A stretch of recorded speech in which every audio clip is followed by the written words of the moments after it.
Bapak Ibu Saudara, kita kembali beribadah hari ini, tetap ada di rumah kita masing-masing. Saya percaya ada sukacita semua dalam hati kita. Ada sukacita yang Tuhan letakkan, Tuhan berikan kepada kita semuanya hari ini. Haleluya. Kita sebelum terima firman Tuhan, mari kita berdoa. Saya ajak saudara tetap sungguh-sungguh, walaupun beribadah di rumah kita masing-masing.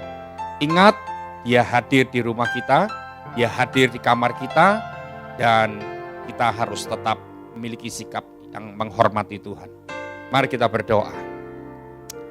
Bapa, kuasa kebangkitan-Mu sudah terbukti. Kemenangan-Mu sudah terbukti. Sekarang kami berdoa Bapa, biar kami tidak menjadi orang-orang yang terus diinjak-injak oleh iblis, diinjak-injak oleh kematian, diinjak-injak oleh maut. Dan kami percaya Tuhan, karena kuasa kebangkitan-Mu sudah nyata, kemenangan-Mu sudah nyata, maka kemenangan-Mu itu juga menjadi kemenangan kami.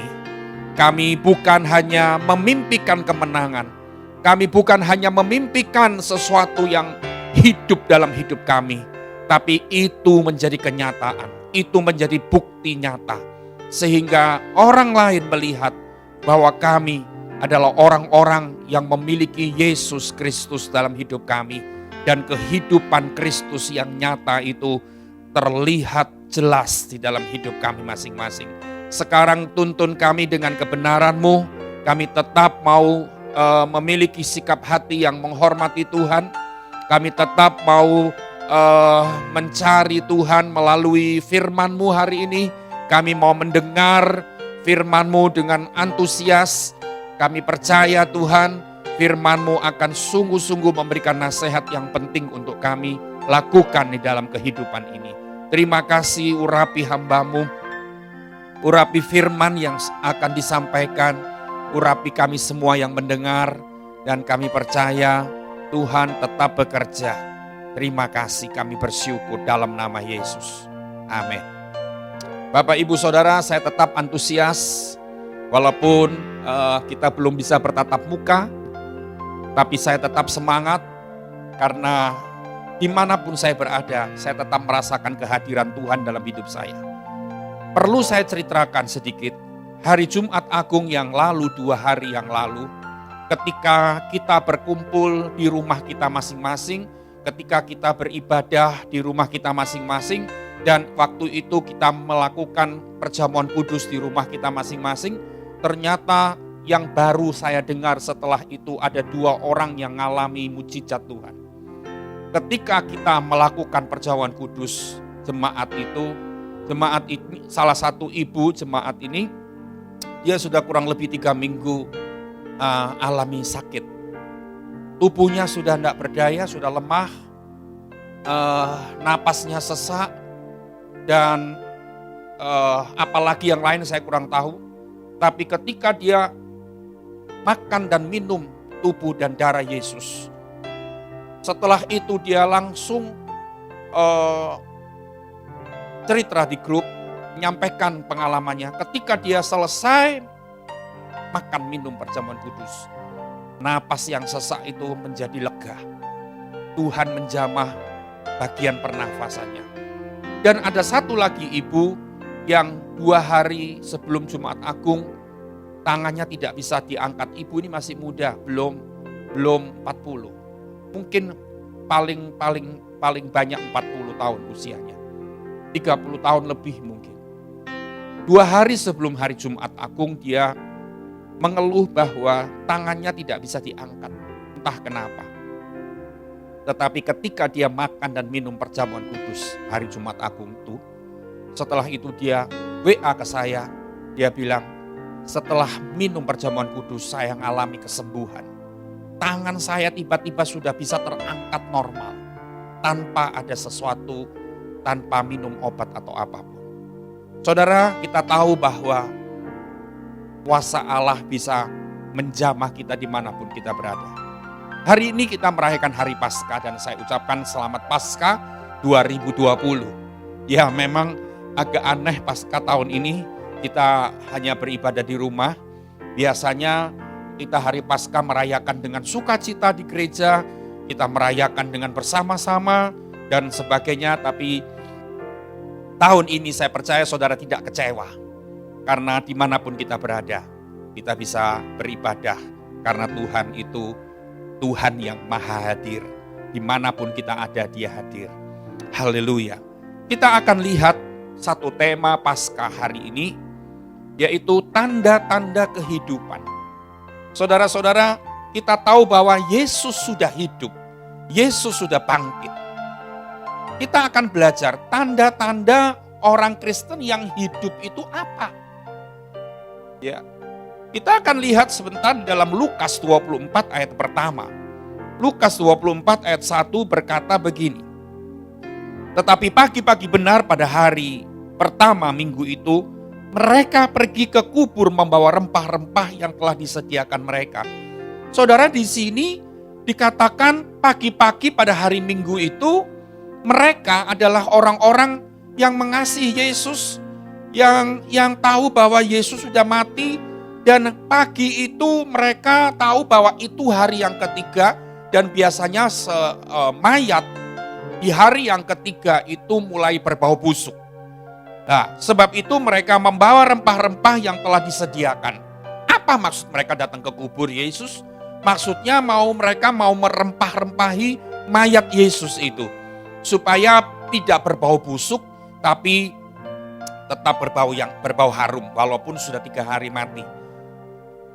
Saudara semuanya, saya mau baca satu lagi di dalam kitab Injil Yohanes 20 ayat 1 dan ayat 2. Injil Yohanes 20 ayat 1 dan ayat 2. Ayat 1 berkata, pada hari pertama minggu itu, pagi-pagi benar ketika hari masih gelap, pergilah Maria Magdalena ke kubur itu, dan ia melihat bahwa batu telah diambil dari kubur. Saudara, yang pertama tadi di Lukas 24 ayat 1, mereka membawa rempah-rempah untuk meminyaki mayat Yesus.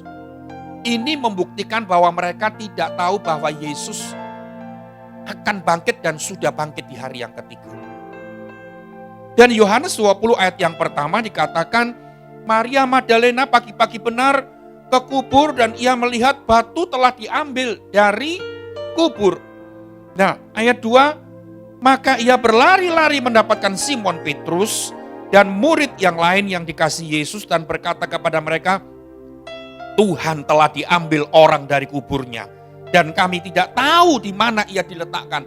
Saudara, dari 2 ayat 3 ayat ini kita lihat bahwa murid-murid Yesus, orang-orang yang dekat dengan Yesus, di hari yang ketiga itu dia tidak tahu menahu tentang keadaan Yesus bagaimana, tentang keberadaan Yesus di mana. Mereka sebetulnya Yesus sudah berkata kepada mereka bahwa hari yang ketiga dia akan bangkit. Tetapi anehnya mereka tidak mengerti tentang berita itu.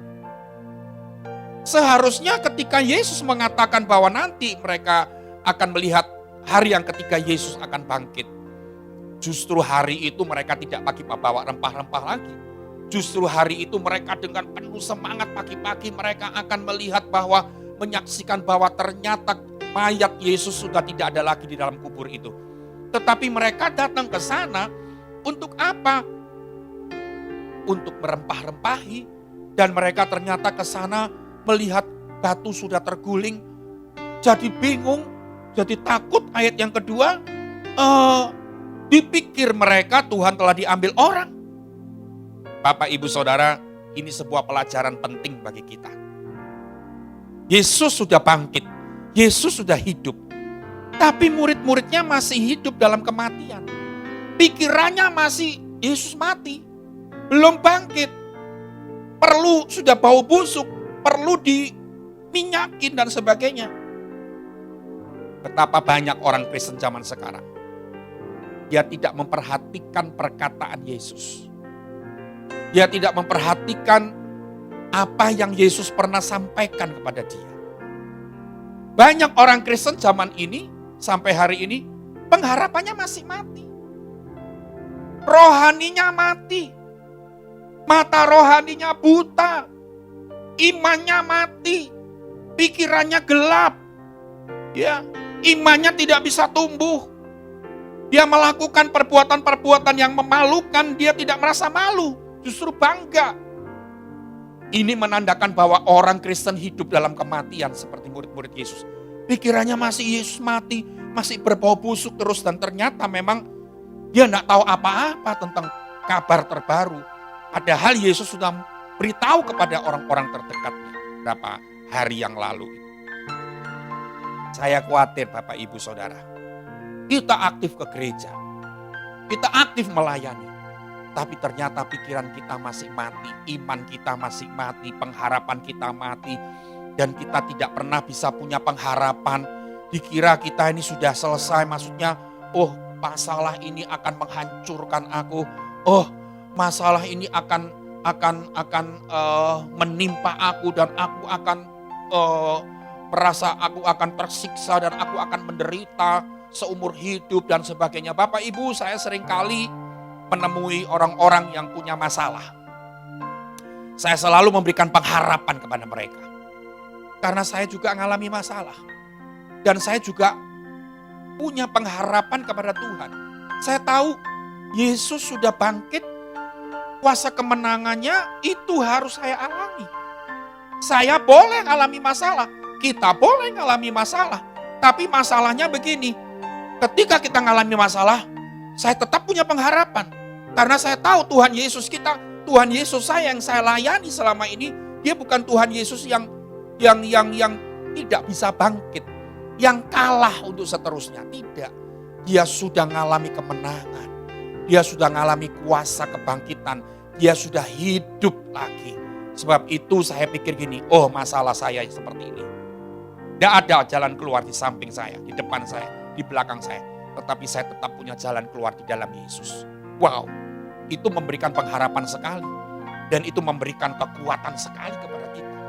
Jangan sampai kita menyembah Yesus yang sudah hidup, tapi kita menyembah Yesus dengan hati yang sedih, dengan hati yang nelongso, dengan hati yang berduka cita selalu, dengan meraung-raung, dengan meronta-ronta.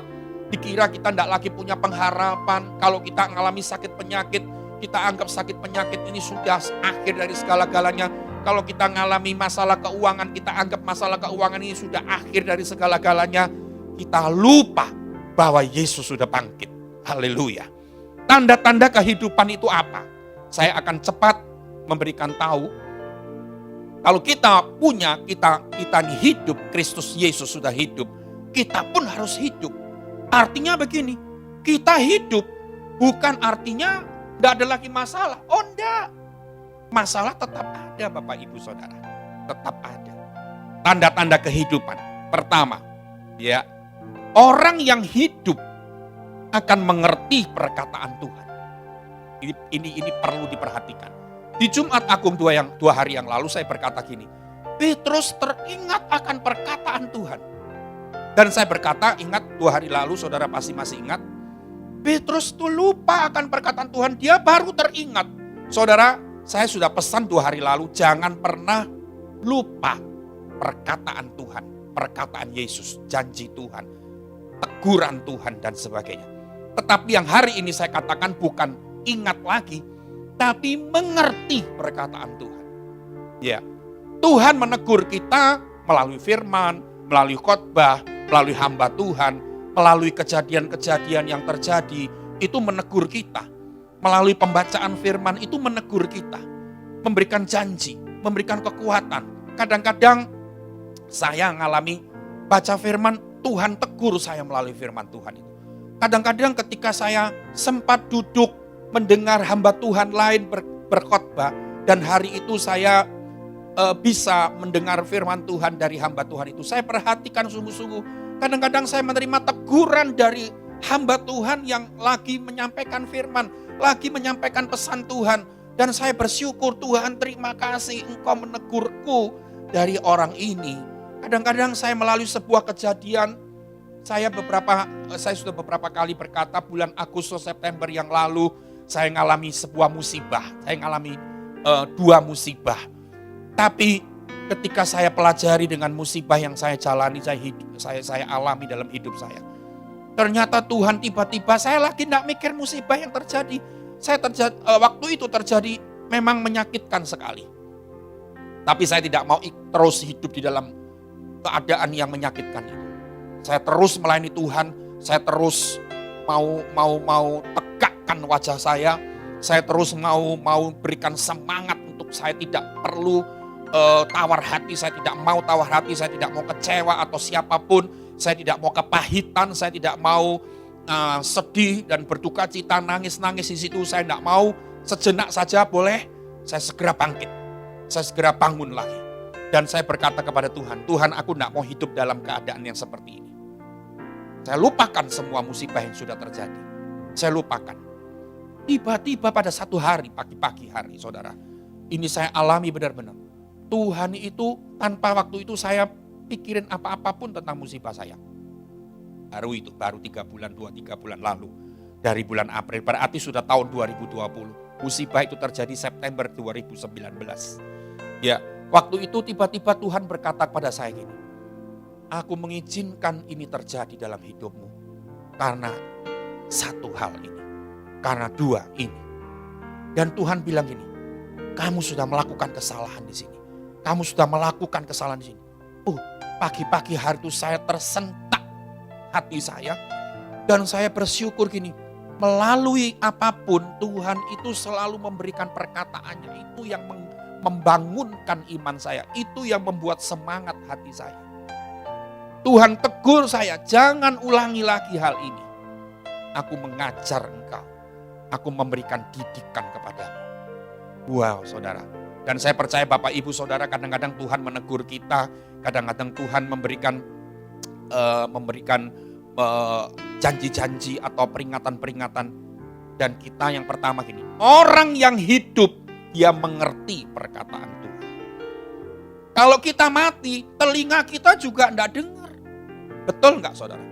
Kalau orang yang hidup, orang yang sehat, orang yang normal, telinganya pasti dengar. Nah, otaknya masih tajam. Ketika mendapatkan sebuah kata-kata, dia enggak lagi cuek dengan kata-kata itu. Dia menangkap kata-kata itu dan dia otaknya mengolah perkataan itu dan menjadi sebuah pengertian. Demikian juga dengan apa yang kita terima dari Tuhan. Orang yang hidup, fisiknya, rohaninya hidup, pertama kali dia mengerti perkataan Tuhan. Kalau Tuhan melakukan sesuatu, Tuhan berbicara sesuatu kepada siapapun, melalui siapapun, dia pasti ngerti, oh ini dia, ini perkataan Tuhan. Jangan sampai saudara, perkataan Tuhan kita tidak ngerti. Firman tentang kekudusan, kita tidak ngerti kekudusan itu apa. Firman menegur tentang kejujuran, kita tidak ngerti. Kita tetap hidup dalam ketidakjujuran setiap hari. Ya. Tuhan memberikan firman tentang kebenaran. Kita tidak ngangkep, tidak ngerti apa itu. Ya saudara, kalau kita jiwa baru mungkin bisa tidak nangkep. Tapi kalau kita adalah orang-orang yang sudah mengenal Tuhan, mengalami Tuhan, dan alami kehidupan di dalam Tuhan, kita harus ngerti. Berita apapun yang disampaikan oleh Tuhan kepada kita, kita ngerti. Orang yang hidup, dia akan optimis. Orang yang ngerti perkataan Tuhan, dia akan optimis dengan hidup ini. Dia akan menjadi orang yang tidak gampang tawar hati. Ya, orang yang mengerti perkataan Tuhan, kejadian apapun dia akan pelajari ada makna apa di sini. Ya, yang pertama, yang kedua, saudara, ayat 2 dari Yohanes 20 ayat 2. Saya mau ulangi pembacaan di ayat yang kedua dari Yohanes 20. Dia berkata begini, ia berlari-lari mendapatkan Simon Petrus dan murid yang lain yang dikasihi Yesus dan berkata kepada mereka, Tuhan telah diambil orang dari kuburnya. Kami tidak tahu di mana ia diletakkan. Saudara tahu kata tidak tahu ini menggambarkan bahwa menunjukkan sebuah kebodohan. Menunjukkan sebuah sikap yang acuh tak acuh. Dia harusnya tahu Tuhan itu sudah bangkit. Karena Tuhan sudah ngomong sama dia. Tapi dia tidak tahu. Kenapa? Kenapa banyak orang Kristen yang juga mengalami sama Maria Magdalena? Kenapa? Ya, karena apa? Karena banyak orang Kristen, dia tidak antusias dengan hal-hal yang rohani. Antusias dengan perkataan-perkataan Tuhan, dengan khotbah-khotbah, dengan pengalaman-pengalaman orang lain yang kita sempat dengar. Bahkan kita kalau dengar pendeta khotbah, kita dengar orang lain sharing tentang kehidupannya, kita justru mengkritik dia.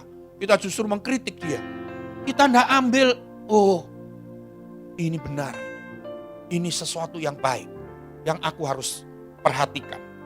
Saudara, banyak orang Kristen di masa-masa lancar semua, tidak ada gangguan, masa-masa semua oke, pekerjaan baik, anak-anak baik, kesehatan baik, rumah tangga harmonis, dia tidak antusias dengan hal-hal yang rohani.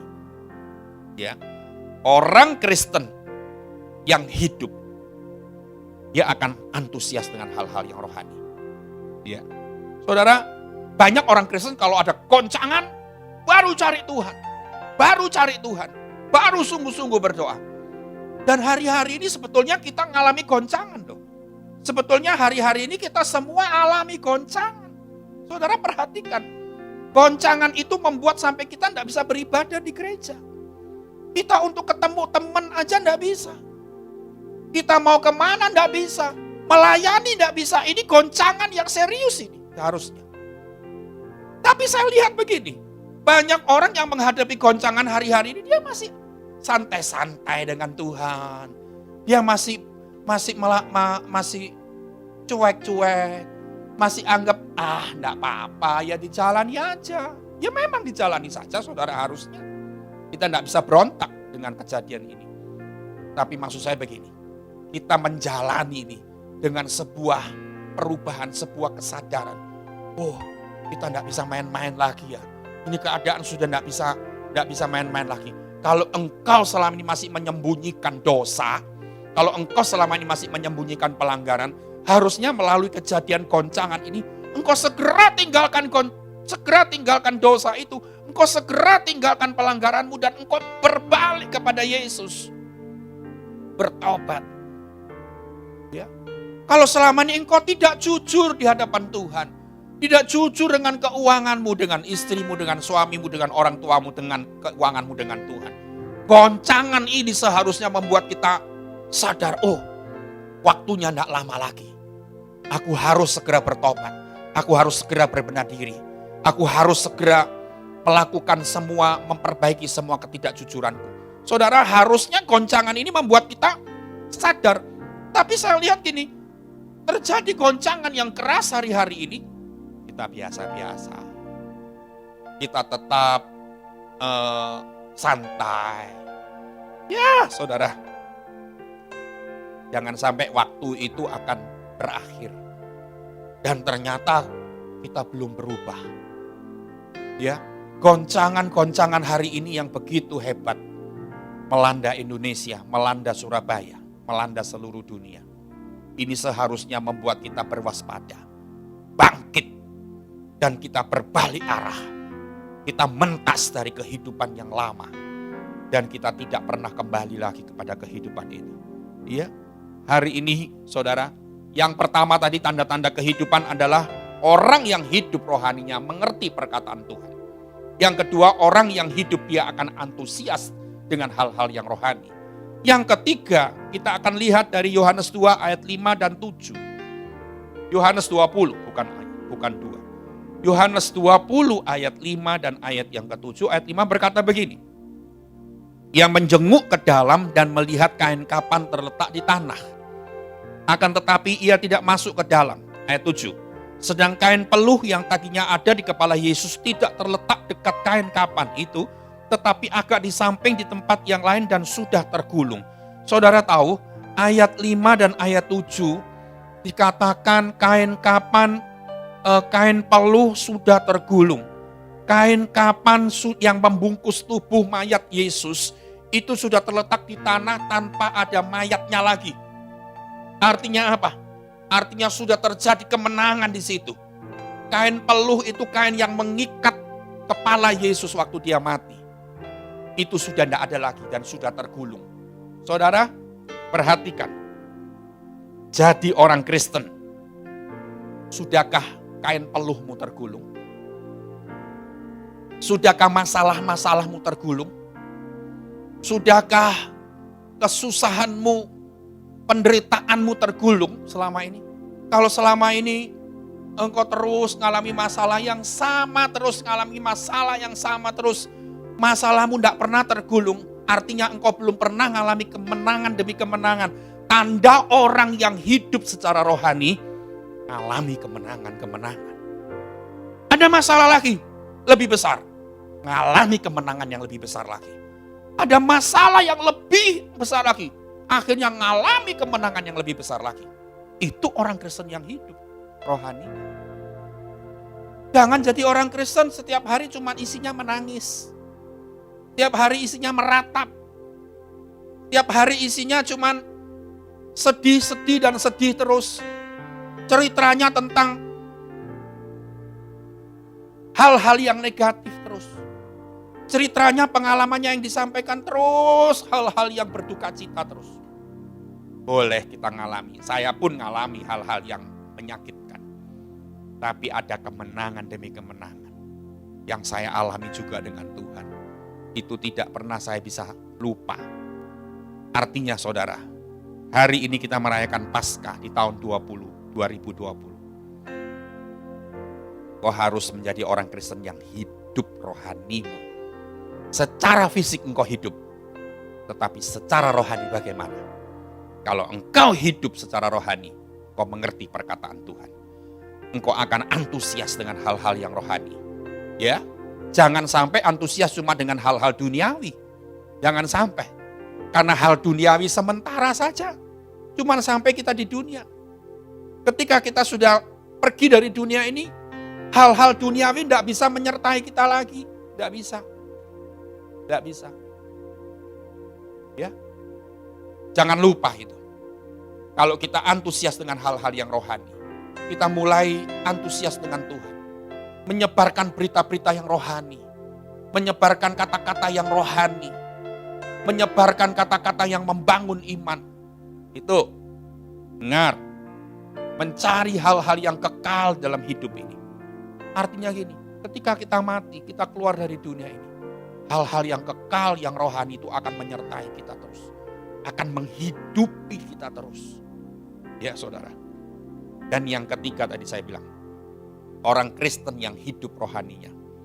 Yang akan alami kemenangan-kemenangan. Ada masalah lebih besar. Kemenangan lebih besar lagi. Dan bahkan Tuhan bilang. Engkau bukan cuma pemenang. Tapi engkau lebih daripada pemenang. Itu harus terjadi dalam hidup kita. Haleluya, haleluya.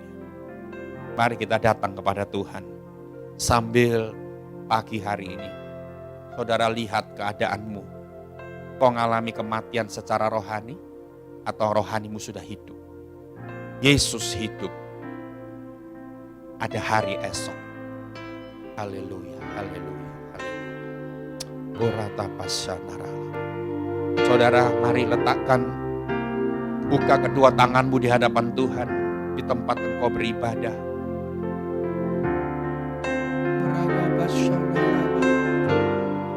Yesus. Ada satu lagu yang berkata, sebab Dia hidup. Ada hari esok. Artinya ada pengharapan. Tidak mati pengharapan kita.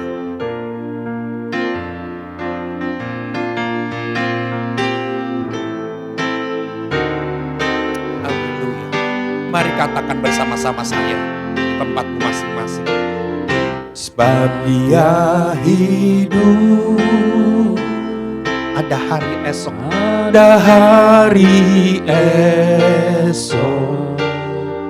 Sebab Dia hidup.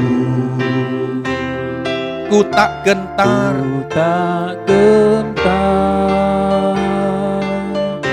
Karena ku tak Dia pegang hari esok. Artinya ada harapan.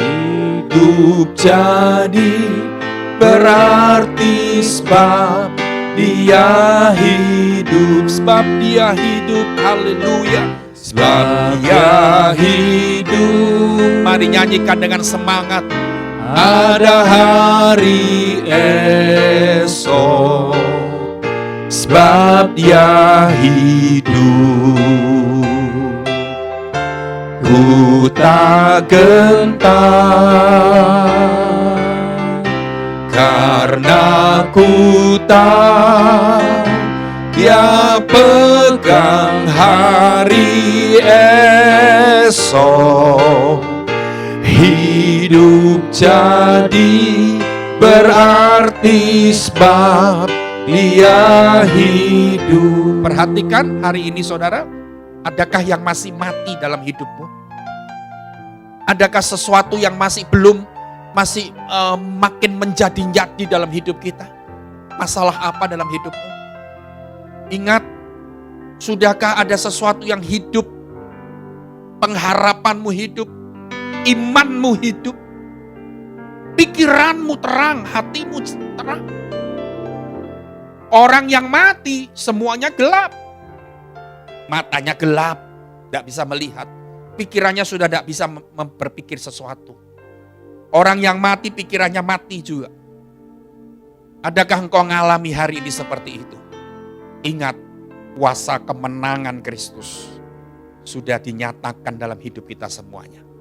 Haleluya. Sekali lagi mari kita nyanyikan lagu ini. Sekali lagi kita nyanyikan lagu ini. Jangan dengan duka cita. Jangan dengan kematian. Jangan dengan sikap hati yang merana, meronta-ronta. Bukan dengan sikap hati yang sukacita. Dengan sikap hati yang bersyukur.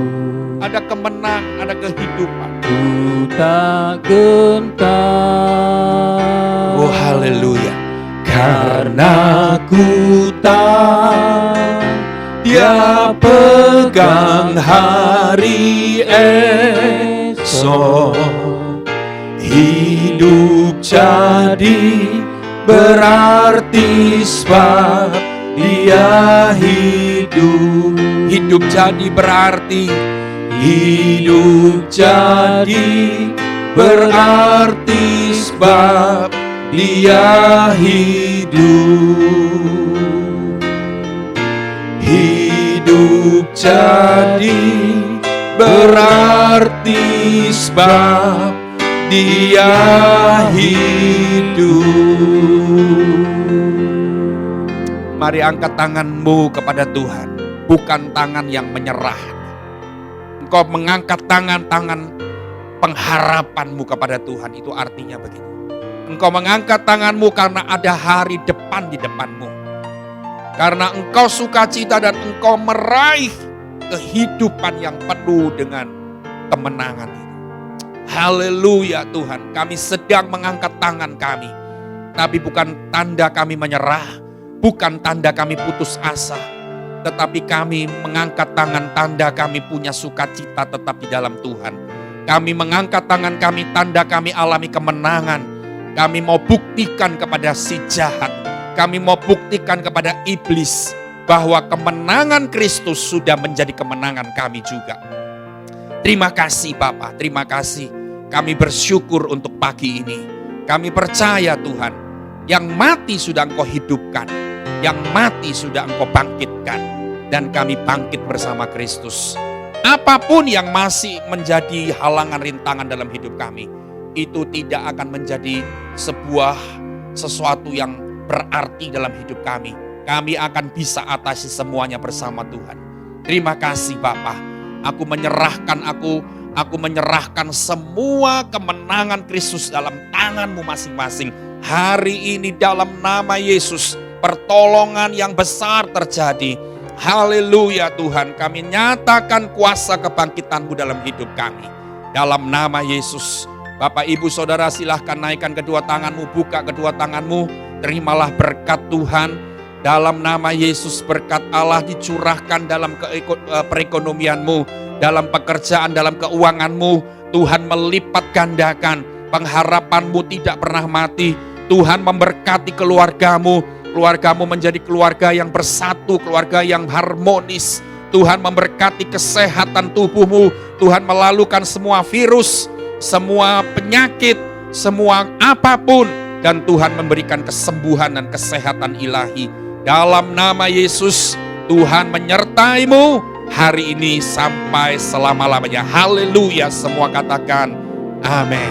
Saudara, saya umumkan, selama kita belum bisa bertatap muka di gereja, belum bisa beribadah di gereja, setiap minggu saudara harus mengikuti ibadah ini secara online. Jangan lupa saudara.